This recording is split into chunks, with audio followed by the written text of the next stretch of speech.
Hey everybody, welcome to the Clean Cuisine. Today we're going to be doing a really yummy dish. It's going to be Garlic-Paprika Chicken Drumsticks.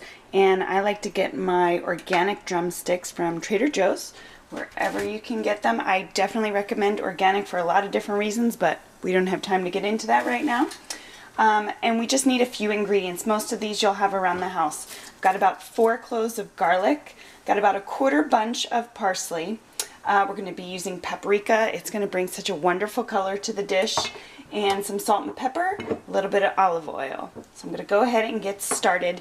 Meanwhile, over here I have my saute pan heating over medium-high heat. And I also have a 9x13 pan that I've lined with aluminum foil. This is going to make cleanup so much easier. If you haven't watched already, you'll notice I use aluminum foil in almost everything just because I'm all about simplicity and easy cleanup. So right now I'm going to get to just getting the skin off of my garlic. This is a great trick, if you do not know, just to bang it with the side of your knife blade and the skin should come off pretty easily. And then after I peel the skin off, I will hit it with the garlic mincer over here. This is another tool that I keep in my kitchen that I use all the time. This is super handy. Garlic is kind of hard to mess with, especially, you know, get your fingers smelling like garlic, which isn't necessarily a bad thing, but it lingers and it can stay with you all day. So I like to use my mincer if and when possible. I also, if I'm doing things in bulk, I'll use my food processor, and that makes it super easy as well.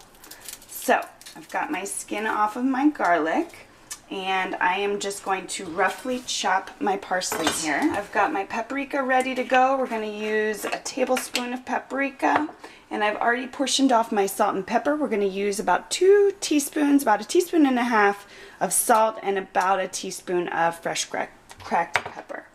So over to our saute pan we go.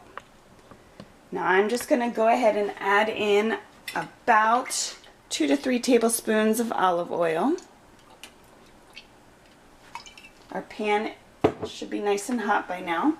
So I'm going to go ahead and just mince my garlic right into the pan.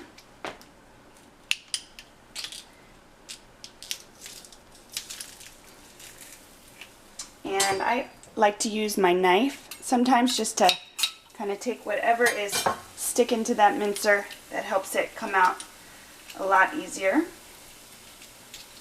Let's go ahead and get those other cloves in there, and what we're going to do is we're just going to saute all this on medium-high heat for just a few minutes until our flavors, sorry, put too many in there. I'm trying to be too efficient.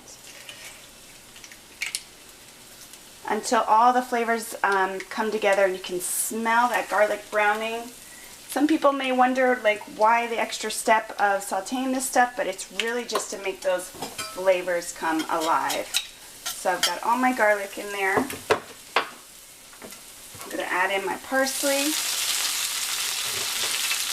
And you do want to be careful not to burn that garlic. So make sure you're moving it around. If you need to turn down your heat, do so.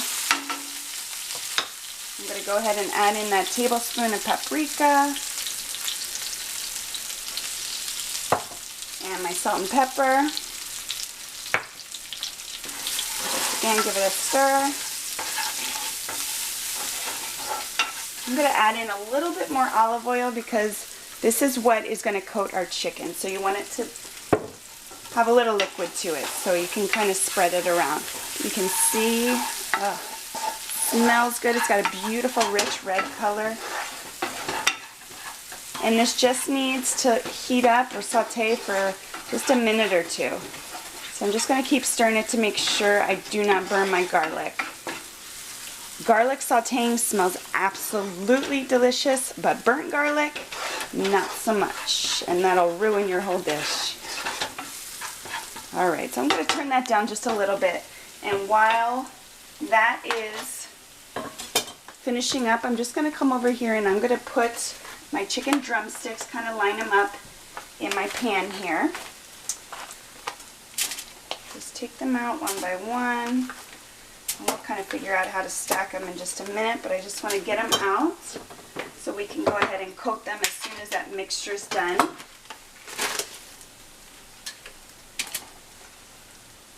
I also have my oven preheating at 425 degrees. That's the temp we're going to be cooking this at. Alright, so I'm going to wash my hands real quick and then we'll get to that sauce. Alright, so you can see this looks so good. Lots of great flavors in there.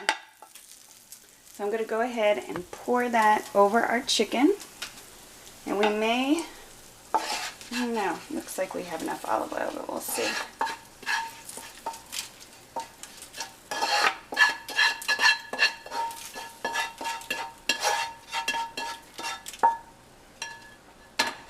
Alright, you may need to let it cool down just a minute, and then we'll go ahead and toss that, and we'll plop it in the oven.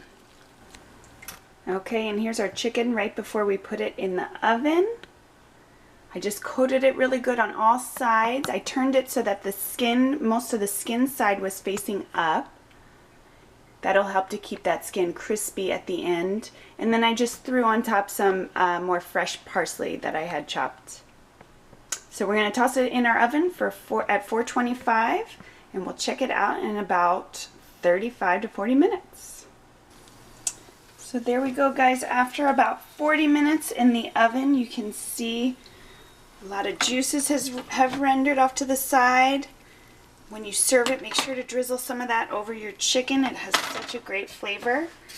But the chicken looks delicious. You can throw it under the broiler to get it extra crispy if you want to for another extra minute or two. But when I go to serve it, I'll just sprinkle it with some fresh parsley, and there you go, dinner. Absolutely delicious. Make sure to give it a thumbs up if you like.